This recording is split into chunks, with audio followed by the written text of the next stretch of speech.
안녕하십니까. 오늘은 경산의 또 하나의 어떤 그 환경 문제라 할 수 있는 도축장과 이 하수 종말 처리장의 문제를 좀 이야기하겠습니다.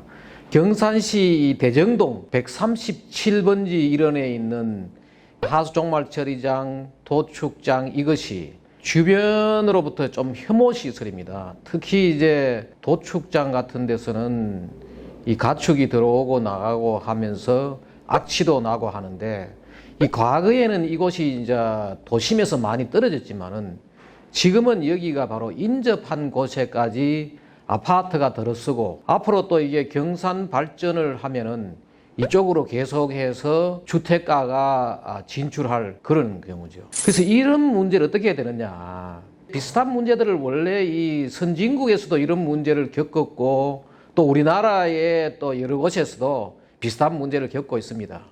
이 문제 해법은 뭐냐면은 이 시설들을 지하화하는 거지요. 제가 이제 여러 가지 자료를 보면은 하수가 한 4만 톤 정도, 폐수가 이 산업 폐수들이죠. 여기가 한 10만 톤 정도 들어오고, 180톤 정도의 분유도 들어오고, 또 250톤 정도의 이 도축장에서 나오는 도축 폐수도 나옵니다. 이 전체 부지가 한 6만 평 정도가 되는 제법 큰 규모죠. 보면은 여기에 이제 뭐 하느냐, 18만 톤 정도의 하수 처리장을 지하화하고 상부는 이제 이걸 공원으로 하는 거죠. 단면도도 여기 있습니다.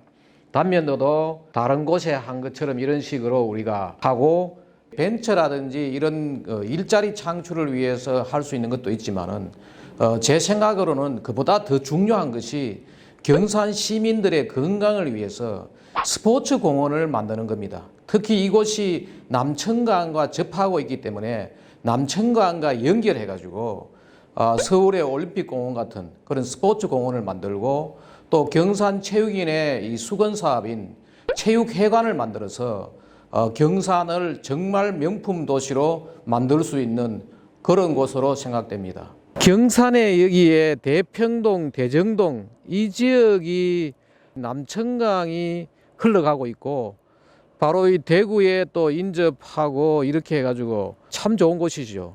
그런데 여기가 이제 바로 이 아파트 지역, 바로 건너도 이게 아파트 지역, 이런 곳에 이 도축장이 있으니까 이 미관상 또 문제가 되고, 경산에 다행인 것은 뭔가 하면 이 도축장 바로 옆이 또 하수 처리장입니다.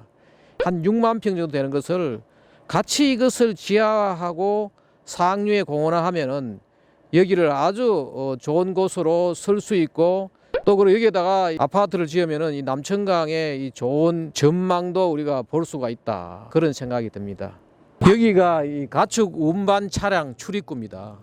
그것도 상당히 관리를 잘해서 그런지 냄새라든지 뭐 악취 이런 문제는 없습니다. 하지만은 별로 이 도심 한가운데 있기에는 조금 그 시민들이 좋아하지 않는 그런 시설인 것 같습니다. 여기가 경산시 하수 종말 처리장입니다. 코롱앤 워터에너지가 위탁 관리하고 있네요. 이런 것들을 좀 지하화하면은 말입니다, 아주 우리가 잘 좋은 곳으로 만들 수 있을 것 같습니다. 근데 많은 분들은 이걸 가지고 이제 돈 문제가 되지 않느냐. 물론 돈에 이게 대충 규모를 보면 한 2천에서 한 3천억 정도가 될 거라고 추정합니다만은, 이것을 어떻게 하느냐.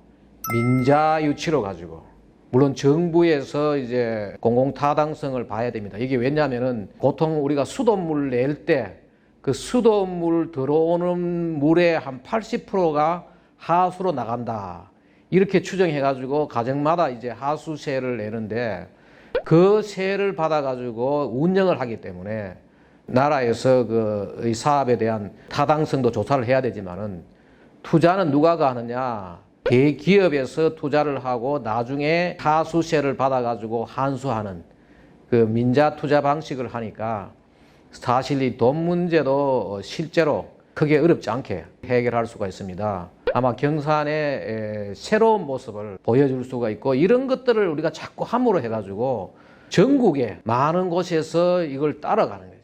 제가 이제 항상 이야기하는 것이 뭔가 하면은, 한 곳에 이 선진적인 어떤 그러한 환경 문제를 해결하면은 그것이 전 우리나라로 퍼져나가는 거죠. 그런 차원에서 이 우리가 경산을 모델로 하는 것은 참 좋은 일 같습니다. 예, 감사합니다.